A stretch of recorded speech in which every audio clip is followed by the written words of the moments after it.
Hi అండి, ఎలా ఉన్నారు? Welcome to my channel.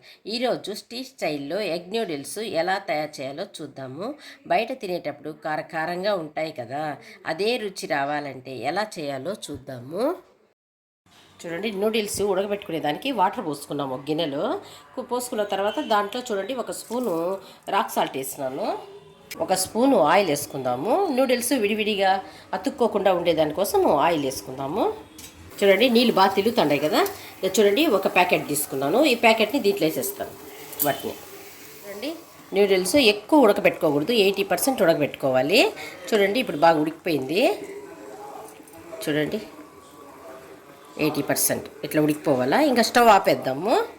ఆపేసి దీన్ని వడగట్టుకొని దానిపైన చల్లనీళ్ళు వేసి కొంచెంసేపు పెట్టుకున్న తర్వాత చూపెడతాను. స్టవ్ వెలిగించి ప్యాన్ పెట్టినాను. ప్యాన్ పెట్టి వేడెక్కుతుంది. దాంట్లో ఆయిల్ చూడండి,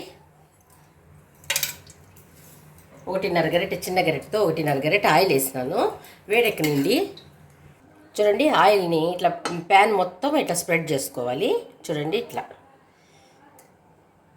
చేసుకున్నాక ఈ కోడిగుడ్డు ఎగ్ చూడండి, ఎగ్ నూడిల్స్ అన్నా చేసుకోవచ్చు, వెజ్ నూడిల్స్ చేసుకోవచ్చు. ఎగ్ ఇష్టం లేకపోతే వెజ్తో చేసుకోండి.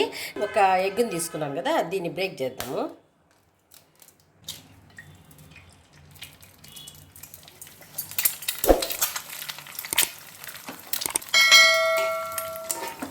నెమ్మదిగా ఇట్లా అనుకోండి, కొంచెం తిక్కుగా ఉండేటట్టుగా ఎగ్గుని, మరి పలుచుగా చేసుకోకుండా.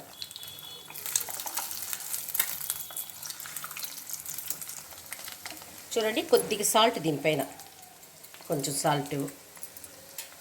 చూడండి, కొద్దిగా మిరియాల పొడి వేస్తాను, ఎందుకంటే టేస్ట్ బాగుంటుంది కొద్దిగా. చూడండి, ఇప్పుడు దీన్ని మనము చిన్నవిగా ఇట్లా ఇట్లా చేసుకోవాలి.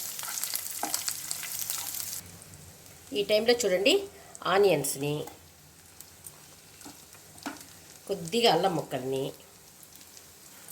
తర్వాత వెజిటేబుల్స్ని. చూడండి, క్యారెట్, ఎంత కావాలంటే అన్ని వెజిటేబుల్స్ తీసుకోవచ్చు.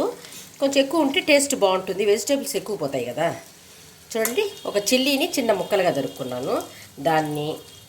తర్వాత క్యాప్సికము, కొద్దిగా కరివేపాకు.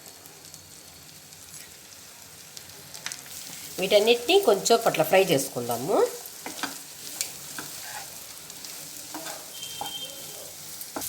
చూడండి, కొద్దిగా లైట్గా వెజిటేబుల్స్ సరిపోయేంత కొద్దిగా సాల్ట్ వేసుకుందాము.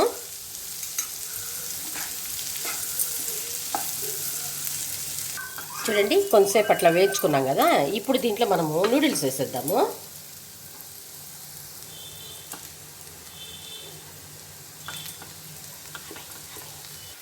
చూడండి, ఇప్పుడు మనం నూడిల్స్ వేసేసుకున్నాక ఇట్లా కలబెట్టుకోవాలి, మొత్తం మిక్స్ చేసుకుందాము. చూడండి, కొద్ది కారం వేసుకుందాము, పసుపు, కొద్దిగా ధనియాల పొడి, బాగా మిక్స్ చేసుకుందాము. చూడండి, ఈ టైంలో ఒక స్పూన్ సోయా సాస్ వేద్దాము. చూడండి, రెడ్ చిల్లీ సాస్ ఒక స్పూన్ వేద్దాము. చూడండి, ఒక స్పూను టమాటా సాస్ వేసేస్తాను. అంతా వేసి మిక్స్ చేసుకుందాము.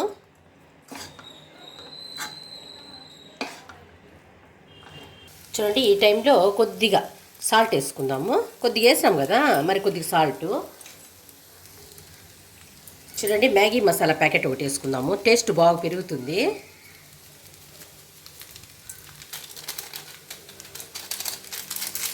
దాంట్లోనే మిరియాల పొడి ఒక హాఫ్ స్పూన్ వేసుకుందాం. చూడండి, వేసుకున్నాక మిక్స్ చేసుకుందాం.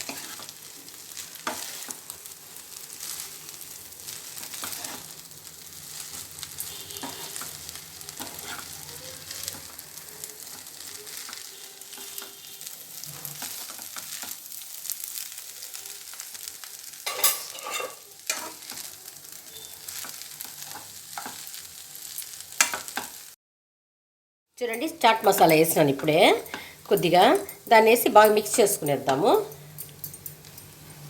చూడండి, ఫ్రెష్ కొత్తిమీర కొద్దిగా వేసేసి అంతే, అయిపోయినట్టే. చూడండి, నూడిల్స్ సూపర్గా ఉన్నాయి కదా, బాగుంటుంది తినేదానికి, చాలా టేస్ట్గా బాగుంటుంది. మీరు ఒకసారి చేసుకోండి. రుచికరంగా మనం ఇంట్లో ఈజీగా తయారు చేసుకోవచ్చు. మీరు కూడా ఈ విధంగా తయారు చేసుకోండి. ఈ రెసిపీ నచ్చినట్లయితే లైక్ చేయండి, షేర్ చేయండి, సబ్స్క్రైబ్ చేసుకోండి.